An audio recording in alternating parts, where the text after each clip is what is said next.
Welcome to the 5th module in this educational series, Communications and Marketing.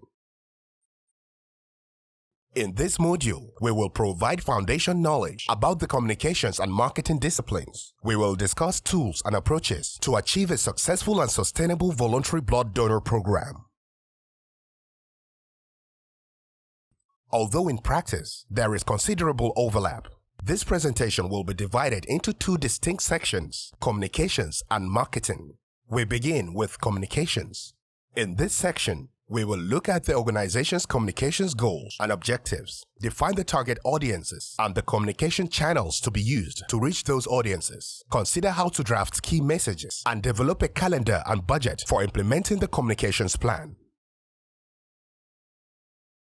As with human relationships, most of the problems that occur between business organizations are due to ineffective communications. Issues arise when people fail to communicate or when processes lead to confusion and the communication is not fully understood.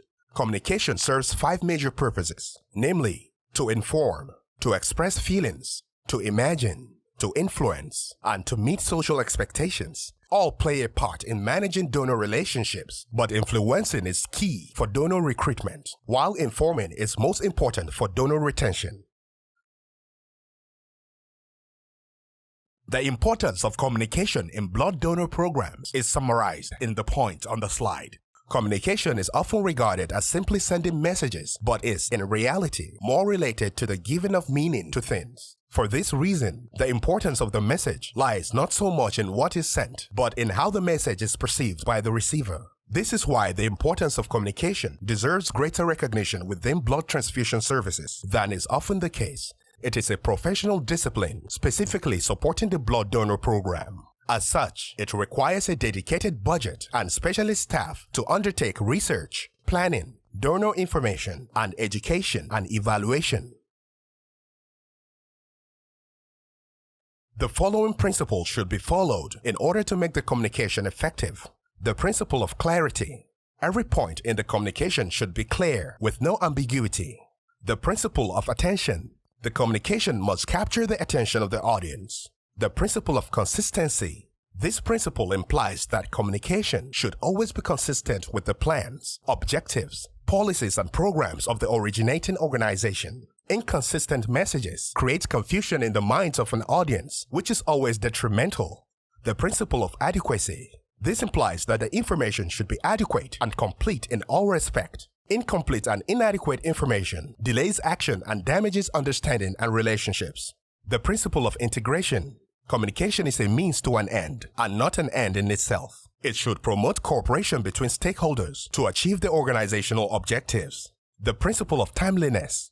Most communications have a window of relevance. Delay may serve only to render your messages mere historical documents. The principle of feedback. This is important to help validate that the message achieved its objective and to improve quality over the longer term.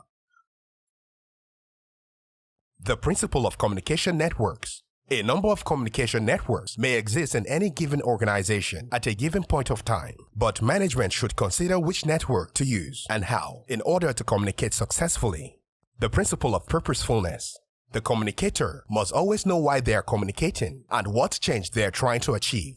The principle of empathetic listening. The goal is to understand the emotional and mental state of the recipient in order to help him or her solve a problem or move them to a certain position. The principle of proper language. Using simple language is always a more effective communication strategy. The principle of credibility in communication. The matter in the communication should be believable and trusted by the recipient. The principle of gesture and tone. The communication should display courtesy and diplomacy. The above principles, if followed, will help make any communication more effective. Understanding your blood donors is the basis for defining approaches and messages and selecting the most effective means of communications to reach them. Research is an important tool for understanding donors and potential donors. Research need not be complex or costly, but a systematic approach is required. A survey examining knowledge, attitudes, and practices in relation to blood donation and transfusion can be a simple but effective means of identifying factors that need to be addressed in donor information and education. You can see on this slide examples of basic questions that can help you to develop your survey. This section looks at what a communication plan entails, how and when to create one, and how to use a communication plan to raise awareness about blood donation and the need for safe blood. This is an example of the key elements likely to be found in a good communications plan. In order to develop a plan for communication of any sort, you have to consider these elements as basic questions. So, let's go through the elements and ask the questions. What is your purpose or objective? You should know exactly what you want to communicate with your audience. Who is your audience? That is, whom do you want to communicate with? What is your message? That is, what do you want to communicate? What communication channels will you use? That is, how will you actually distribute your message? The answers to these questions constitute your action plan, what you need to do in order to communicate successfully with your audience. The remainder of your communications plan involves 3 steps.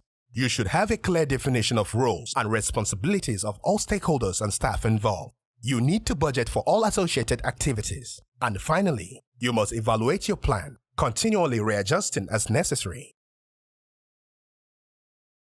Now, we will focus on these specific elements of your communication plan and expand each with more detail. We start with the objective or purpose that drives the plan. This is obviously to increase voluntary donation, but key is the creation of public confidence and trust. Whatever the specifics of any communication, consider whether it adds to or detracts from the reservoir of trust and goodwill at both a political and community level. This is the part of the communications plan where you determine with whom your organization wishes to communicate, whether it's youth, government officials, potential donors, or partner organizations. This is the chance to brainstorm what you know about each of these groups. The more you understand about who your audience groups are and what motivates them, the better able you are to tailor your message to achieve the objectives listed in your communications plan. As part of determining your audience groups, you will want to list the broad assumptions that can be made about each of those target groups. That can include age. For example, if you are communicating with youth, your answer will likely be 18 to 29 years old. The age of your audience will affect the message that will make the most impact, the materials they are most likely to use, and the language that will be most effective. Language. This is especially important in countries where there are several official languages and dialects. Access to technology. Identifying the assumptions about each group's level of technology access and digital literacy will help you narrow your options on which communications materials may best reach that audience. For example, if you are trying to communicate with potential blood donors living in a rural village, it does not make sense to communicate through Facebook, Twitter, and email newsletters if those people only have access to basic mobile phones. Location. For example, if the audience you are trying to reach is primarily university students, you may promote the program on campus and in community and school meeting spots. Education level. For instance, you may recognize that your audience does not have the highest literacy level and may only be able to read the most basic of text. In this case, you may wish to use very simple language, or perhaps instead rely on illustrations or word of mouth to inform them about blood donation.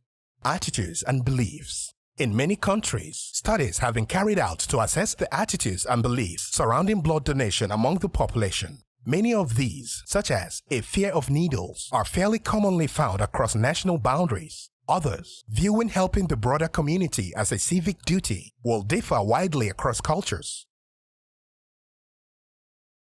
Another important element of your communication plan is your key message. This may sometimes be messages, plural, but care needs to be taken not to overcomplicate communications by pushing too many elements at the same time and having none taken on board.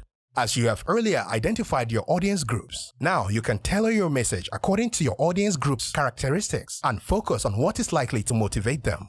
Because of the pro-social nature of blood donation, you may be able to solicit free professional help in framing your messages. Regardless, it is good practice to allow representatives of your target audience to comment as you work up content.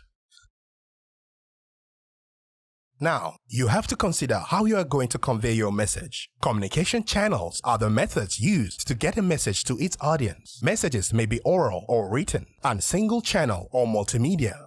As previously mentioned, an understanding of the target audience will enable you to select the most suitable channels of communication A critical issue that can impair the success of your plan is a lack of clarity regarding the roles, responsibilities, and expectations of the various individuals or stakeholders who will execute the communication plan. It is essential to define who is responsible for what. Obviously, if individual team members do not know what they are expected to do, it is highly unlikely that anything will get done. In some cases, teams or committees are tasked to execute the plan. They can go about this in various ways, using several tools, depending primarily on the type and nature of the operations of the organization, as well as the goals. The most important is to look at what you have and what is needed. Clearly communicate the roles and responsibilities to each member of the team. There is no point in defining the roles and responsibilities if the team members are not made aware of them. This can be achieved through direct conversation with the concerned employees, group workshops, training sessions, and other similar activities.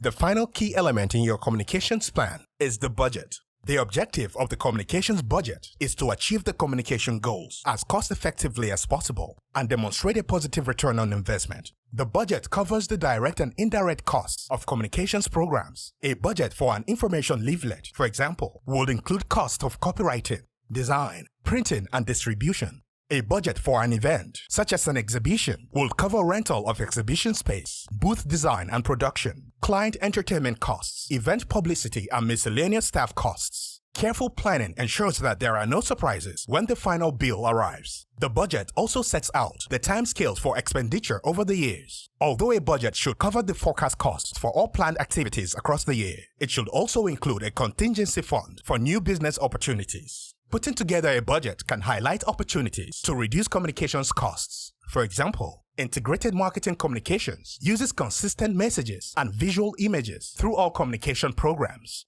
By adopting this approach and working with a single communications agency, organizations may be able to reduce their administrative costs, releasing funds for other communications programs.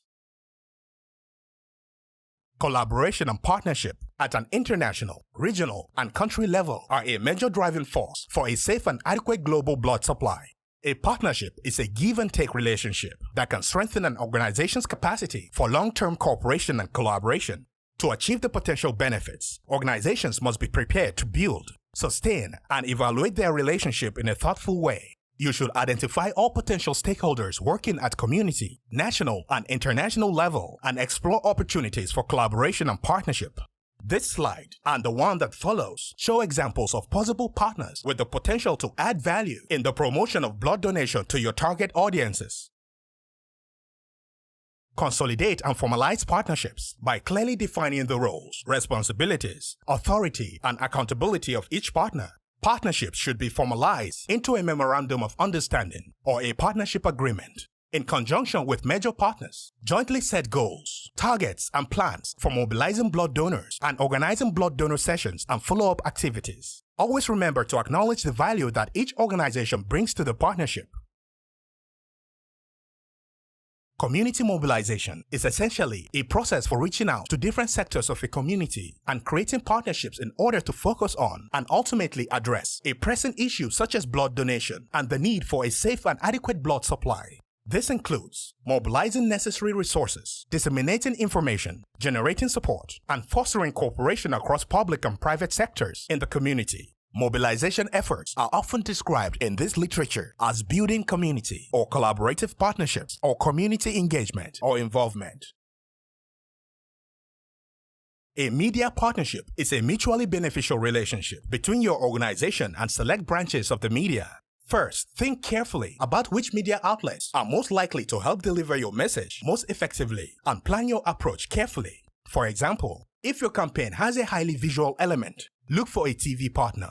It is important to have a good proposal for your potential partner so that your offer is seen as worthwhile and mutually beneficial. The latter is crucial. You must place strong emphasis on what your partner is likely to get out of any arrangement. For example, you can offer to include the partner's logo in your promotion materials and website. Young people, because of their openness to new experiences, are an important audience as well as being potential donors individually. As a group, they can be a helpful catalyst for changing society's attitude towards donation. Through effective youth mobilization, young people can make a vital contribution to blood sufficiency and safety. We look at this in more detail in a later module, including the role of Pledge 25 Club as a retention initiative for high school donors.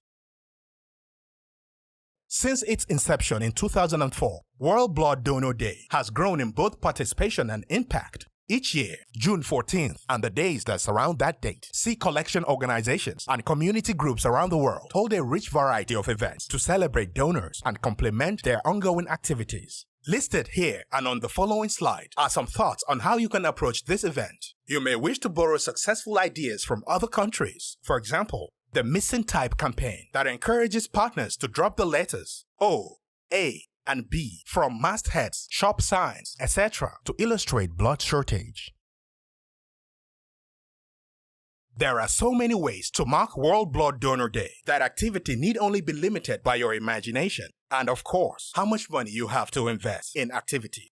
Many countries have had success in attracting sponsorship from household name corporations. This is unlikely to happen spontaneously. However, and as discussed earlier, responsibility has to be allocated to a team member for creating such partnerships.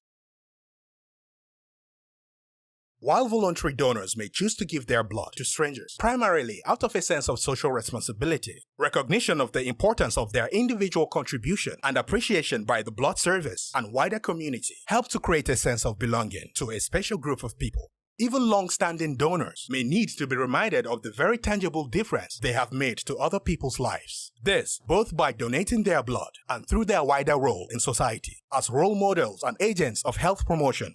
Donor recognition and awards are an important strategy in donor retention, but should not undermine the concept of voluntary blood donation. Any tokens of recognition should be of the kind that will be appreciated by donors, but have no monetary or exchange value that might serve as an incentive to donate. As we have seen, benefits that attract individuals who would otherwise not donate blood essentially constitute a paid system, with all the attendant dangers of donors withholding information about health or lifestyle issues in order to gain the incentive.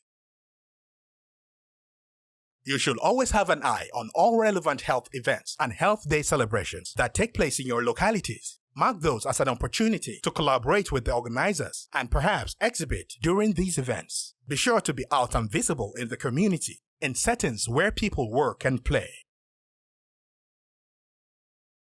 We now move into the second section of this module, where non-marketers can become familiar with the basics of marketing and better understand the fundamental marketing concepts and tools. Research and evidence have shown that market-oriented organizations, the ones that thoroughly understand their target audiences, are likely to be the most successful, whether a small or large organization. Commercial, governmental, or non-profit, having customers and competitors is common to all. The sometimes heard idea that there is no competition for giving blood is a fallacy. Anything that the donor could be doing instead of donating is in competition for their time and attention. It follows that blood donation has to be elevated to a more important status than these competing options. People also sometimes feel uncomfortable thinking about donors as customers. Although they are technically suppliers of our raw materials, they need to be treated like customers, and so the marketing principles apply. There are many marketing definitions devised by experienced practitioners across different specialties. Here, we select two definitions, one from the American Marketing Association, marketing's professional organization in the United States, and Dr. Philip Kotler, the author of Business School Marketing Classics. The common element across almost all definitions is striving to understand customers' wants and needs and delivering something that has value in this context. For a blood service, this is most often the opportunity to save a life. When talking specifically about blood donor programs, then the focus should be pro-social marketing. This focuses specifically on approaches aimed at changing or maintaining people's behavior for the benefit of individuals and society as a whole. Pro-social marketing combines ideas from commercial marketing and the social sciences and is a proven tool for influencing behavior in a sustainable and cost-effective way. Many blood establishments struggle with the concept of marketing themselves and their missions. It seems too sales-centric, too fueled by money. But marketing is simply a tool. Marketing approaches are morally neutral methods that can be used for noble reasons. Marketing is a way to present your case more convincingly so that you're better at persuading people to donate blood and live healthier lives. Marketing isn't manipulation. It's a way of doing what we already do, but better. Marketing is respectful, Asking people what they care about and then relating your cause to their values acknowledges their individuality and freedom of choice. Marketing is efficient. It allows you to meet your audiences where they are, physically and mentally, but it does not require you to lose your own way. It allows you to stay true to your mission, represent yourself honestly, and promise only what you can deliver. Here, we summarize aspects of the marketing approach. Your brand, targeting, positioning, messaging, and channel selection should all work harmoniously together. Importantly, there should be no disconnect between the brand promise and what people experience when they actually give blood. Clinical and quality issues are rightly a major focus when blood is collected, but too often, the donor experience is left to chance. In reality, delivering a great experience requires just as much management attention and is essential if the donor is to return time and time again. The original 4 P's of marketing were product, price, place, and promotion. Since then, marketing thinkers have added several more. This is a useful framework for thinking about what you're offering donors. Some might not seem so relevant. For example, price. After all, we do not charge donors to give blood, but they are paying in the sense that they will be foregoing some other activity to make themselves available and are prepared to submit to some mild discomfort in order to save a life. A marketing plan is a business document outlining your marketing strategy and tactics. It's generally focused on a specific period of time, often the following 12 months, and covers a variety of marketing-related details. Some steps are similar to the communications plan looked at earlier. Others, such as competitor analysis, are not. However, in order not to repeat many of the same points, we will not go over again in detail here. Instead, we shall look at some specific aspects of marketing that may be helpful in the context of donor recruitment and retention. Another way of thinking about what we do in marketing terms is to look at the marketing cycle.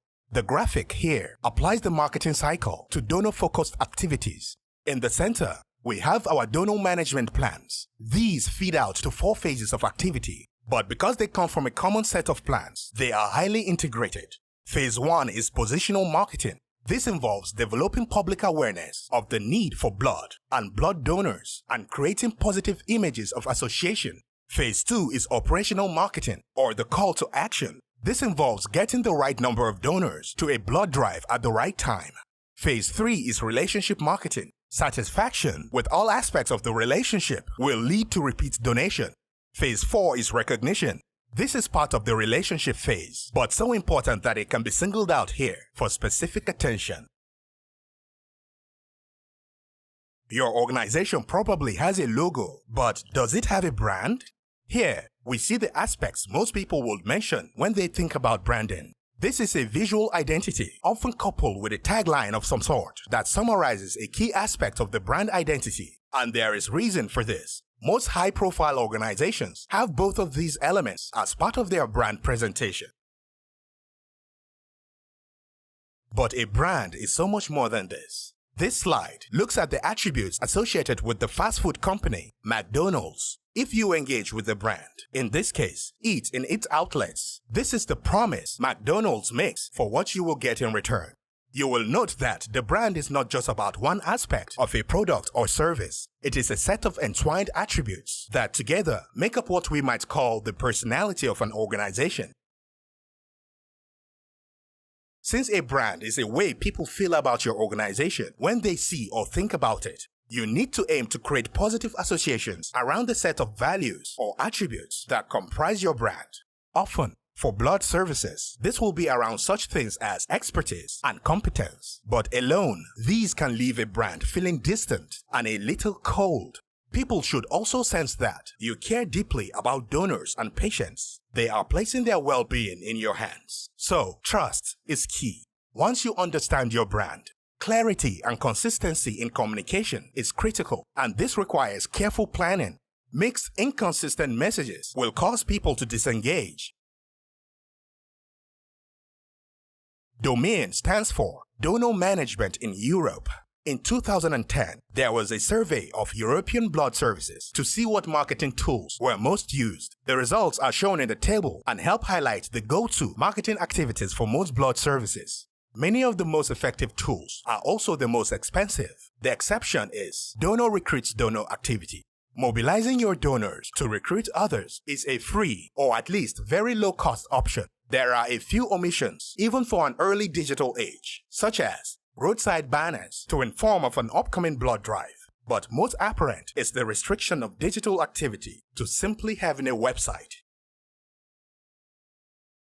That said, despite the evolution of an ever greater range of digital tools, it is true that, for many blood establishments, the website, arguably, remains one of the most important marketing channels. This is where users will come when they are interested in learning more, and if they can't find answers to their questions quickly, they are unlikely to have the patience to persevere.